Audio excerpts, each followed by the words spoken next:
Hey YouTube, so I just thought I'd give you kind of a real world miles per gallon on my 2015 Ram, deleted, running a 30 horse tune from Ray RR Diesel. And I've seen a lot of videos about people saying I'm getting 30 miles to the gallon, 28 miles to the gallon. A lot of those videos I think maybe skew depending on if there's a slight downhill, slight uphill, you're not resetting it until you're on the highway. So I've got about a 8 mile, maybe 7 to 8 mile trip home. And like I said, going from a standstill, as you can see, reset that. And just filled the truck up a little bit ago, but obviously I reset it for this video. And there's a cop coming down the road, so we'll just lower this down for just a second.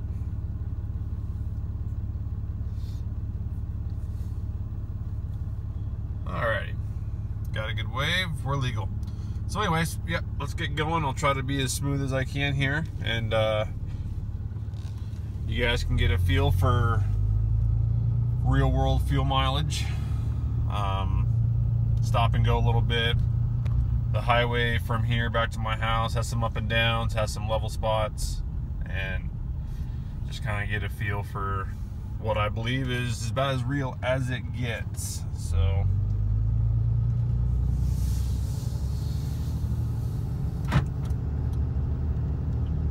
like I said, I'll try to be as steady as I can. But let's face it, Rams don't ride like Chevys.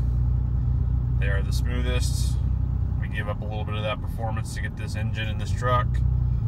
Is what it is.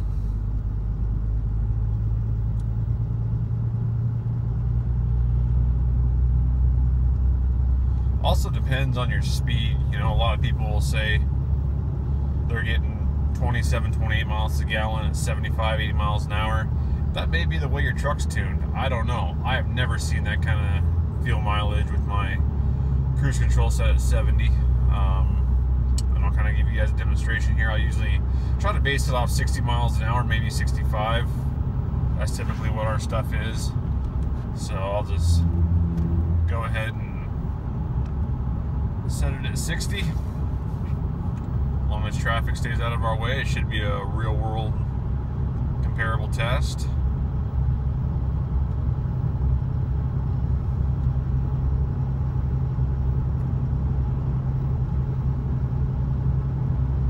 So downhill, now we're going uphill.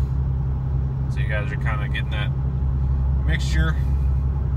You know, it's about 3,000 foot elevation out here. Not that makes a huge difference in vehicles nowadays. Obviously you can see it's 57 degrees out. Temperatures are pretty mild. So, but this is pretty flat ground. I mean, the trucks read, 20 plus, and granted this thing is called a lyometer for a reason. You're not getting to the decimal point accurate fuel mileage here by any means.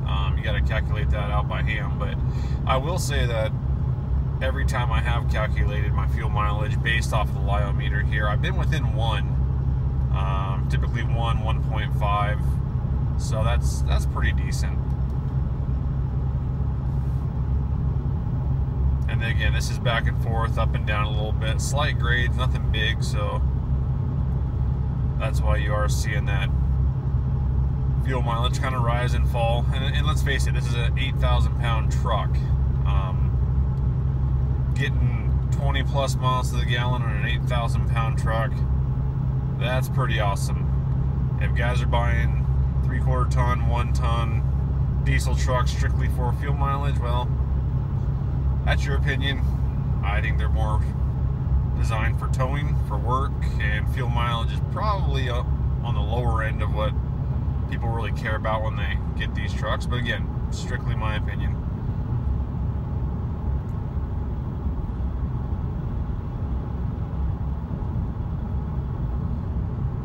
And as you can see from the tuner, I mean, I got EGTs, boost, really trying to hold that a little bit steadier for you, sorry. Gear position, torque converter lock, and like I said, ever since the truck's been tuned, things have been running great. EGTs stay around perfect levels. I've had it come up over about 1,000, 1,100 range or so, you know, towing uphill on the trailer. I personally do not tow in 6th gear. You know, some guys do. They say, hey, truck can handle it, no problem, not a big deal, and that's great. But I found with this 342 rear end, if you're towing any kind of load and you lock out 6th gear, keep it in 5th gear, you know, it's putting you 60 miles an hour, right about 1,700 to 1,800 RPM, which is right where the optimal torque curve, you know, power, everything is made from this truck to run those RPMs. And when you're running the higher RPMs like that, your whole system is cooling better. It's more efficient. You're not lugging it. Lugging it is where your EGTs tend to go up. So unless I'm on an open highway and I'm doing 70, 75 with the trailer, which safety wise I don't really think is recommended, but it does happen, I might click it into 6th gear if it's flat and I'm able to stay above that 1,500 RPM mark. But for the most part, again, my preference, my opinion, I like running the truck at 5th gear, and that's towing. So, as you can see, the MPGs, and we're on dead flat ground now. This is as flat a ground as it gets around here. 60 miles an hour. It's averaging 25 plus per the little bar at the bottom. The average number is still coming up slowly but surely, but that's just to give you an idea of where it's at. When before I deleted this truck, it would not do that. I could see 20 to 21. I gotta kick this off now. We're coming into a speed zone.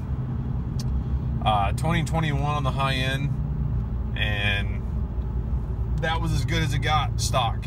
And even then, not horrible fuel mileage. You know, again, when I deleted this truck, it was to get the emissions off of it. I didn't mind 20, 21 miles to the gallon on the highway. Didn't bother me a bit. But I'll take higher than that, obviously, if it's gonna give it to me. So anyway, just a short video on real world fuel mileage for this truck in this area. We just went a few miles down the highway. I will be taking a trip over our mountain pass here shortly, and maybe take a video there on what I average for the entire trip. Should be about 130, 140 miles probably round trip. So any questions, let me know, and we'll see you on the next one, guys.